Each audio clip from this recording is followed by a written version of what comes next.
The short answer is no. Halloween is the evening pre-celebration or evening vigil of All Saints' Day. All Hallows Evening became Hallows E'en, which became Halloween. And the All Saints' Day celebration in honor of all the holy men and women and angels in heaven started in Rome in 609 AD, when the Roman Pantheon Temple was rededicated to all saints and a feast day for them was celebrated on May 13th. Pope Gregory III, who died in 741 AD, moved the feast of All Saints or All Hallows to November 1st when he dedicated All Saints Chapel in St. Peter's Basilica in Rome in the 8th century. In the 9th century, Pope Gregory IV decreed that All Saints' Day should be observed everywhere, and eventually the feast day came to Ireland, which had been Christian for about 400 years. No pagan celebration had anything to do with the Catholic Church instituting the celebration of All Saints' Day on November 1st. Thanks for watching.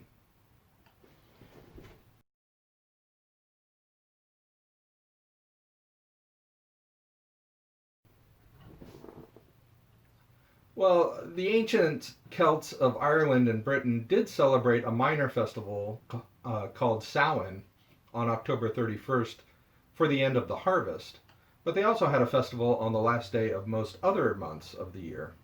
There was no God of the Dead by this name. The Celts and Druids in Britain, however, were persecuted and absorbed by the pagan, not Christian Roman Empire in the 1st century AD.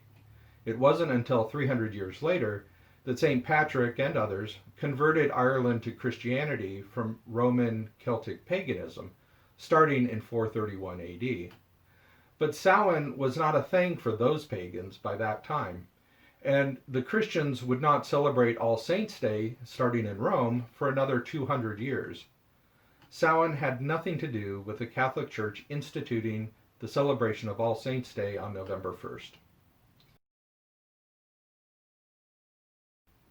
In 998 AD, Saint Odilo, the abbot of the powerful monastery in Cluny in southern France, added All Souls' Day, a day for prayer for the souls of all the faithful departed in purgatory, to the calendar for his monastery on November 2nd.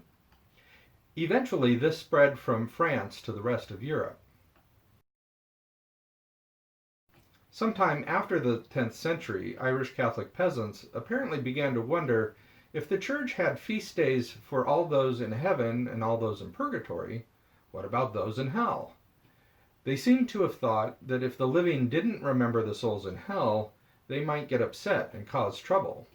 So it seems it became customary in Ireland to bang pots and pans on All Hallows Eve to let the damned know that they were not forgotten, and maybe to scare them away. So to sum up, Samhain, a minor Celtic feast on October 31st, ceased being celebrated anywhere in Europe because of suppression by pagan Romans in the 1st century. Ireland became Christian in the 5th century.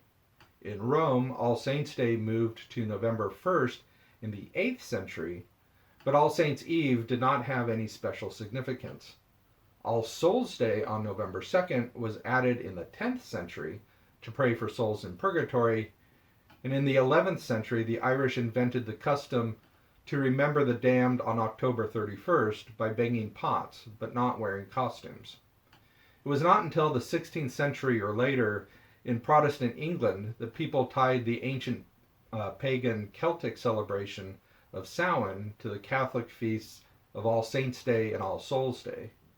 Costumes and trick-or-treating came about separately, but these also have Catholic origins. If you'd like to know more, I have links in the description to another more thorough video by Dominican priests and to an article on the Catholic origins of Halloween. If you have any questions about Catholic belief or practices, please comment or message me. Thanks for watching.